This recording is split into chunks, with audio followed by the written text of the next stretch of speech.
Saging pangontra sa COVID-19? Fake news ho yan. Pero heto ang totoo. Ang saging masustansya. Sa lahat ng klase ng mga saging, ito ang bida-bida. Ginagawang minatamis, ginataan, banana Q, at kahit simpleng prito at laga lang. Masarap papakin ang all-time favorite nating ginagawang merienda, saging na saba. Dito sa Dumaguete, may kilalang street food na masarap daw combo sa kanilang saging na saba, ang kumbo. Itsurang pamaypay, kaya ang tawag nila pinaypay. Para rin itong maruya na binudbura ng asukal. Si Roselyn, 15 taon nang nagluluto ng kumbo.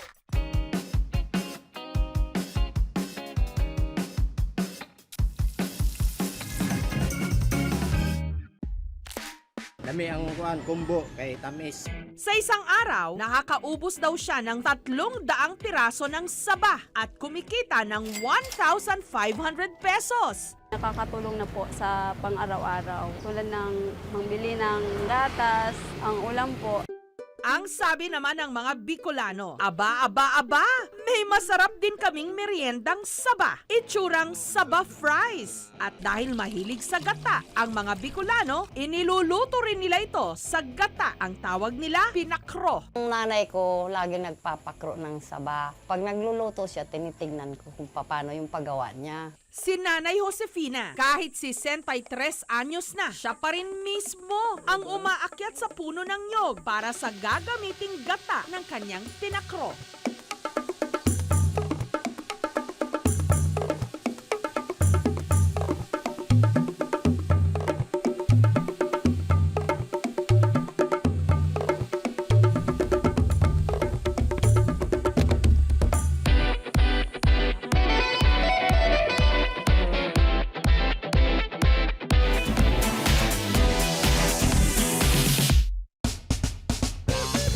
Masarap po siya, lasang-lasa yung gata niya. At kahit daw may bigas, pangunahing pagkain pa rin nila, saging na saba. Dahil saging ang usapan, dayo tayo sa pinakamalawak ang sagingan sa tinaguriang Banana Capital of the Philippines, Davao. Si Renato, sa sobrang hilig sa saging, nagpatayo ng restaurant na ang mga putahe puro saging. Ang tawag niya rito, sagingese cuisine. Marami tayong ine-export na bananas. Sabi ko, bakit nga hindi makagawa ng isang restaurant na nakafocus lahat sa saging? Ang kanilang banana Q, pwedeng lagyan ng white chocolate at caramel syrup. Pwede rin itong budburan ng candy sprinkles at mani. Nagko-complement yung lasa kahit ano yung ilagay mo na dip dito sa saging.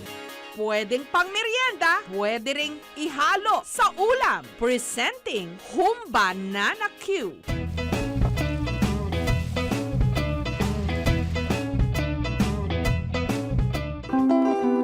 Hindi siya mahirap muyain kasi sobrang lambot ng karne.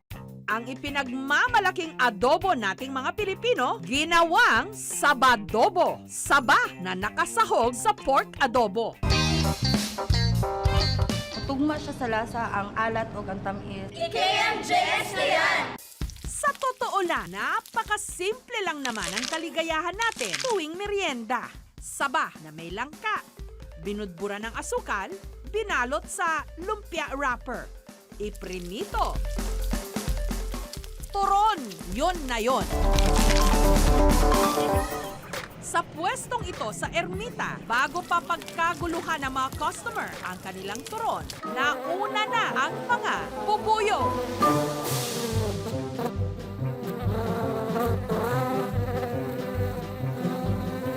Ang may-ari ng tindahan na sina Jocelyn at Dominga, hindi binubugaw ang mga bubuyog. Nahayaan lang nilang mga ito sa paniniwala nila mas napapatamis ng mga insekto ang kanilang turon. Sabi nila yan daw kapasarap yung bubuyog Dinadayo daw kami dahil sa bubuyog. Kay may honey daw yung...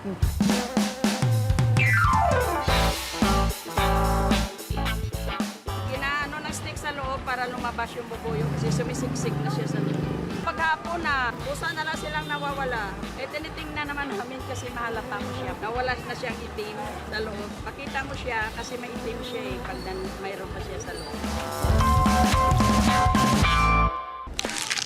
It's really crispy, it's sweet, and the banana tastes really, really good. Sabi nila, yan ang kapaswerte sa inyo yung bubuyog na yun. Huwag niyo palisin. Malinis yung bubuyog. Kaya okay lang na lumapit at gumapang bubuyog doon sa mga kainin na. Technically, hindi naman talaga yung asukal ang lalapitan nila. Pero ang nagpapalapit doon sa mga bubuyog, doon sa turon, yung nasa loob ng turon. Number 1, yung amoy ng langka. And number 2, yung hinog na amoy ng saging. Hindi niya ma-impluensyan yung sweetness or sugar content. Pero yung mga matatanda, isa to sa mga paniniwala nila na kapag nilapitan ng bubuyog, tatamis at sasarap yung turon. Pwedeng kaining simple lang, pwede rin namang i-level up. Ito talaga ang saging na for all seasons. Thank you for watching, mga kapuso. Kung nagustuhan niyo po ang videong ito, subscribe na sa GMA Public Affairs YouTube channel. And don't forget to hit the bell button for our latest updates.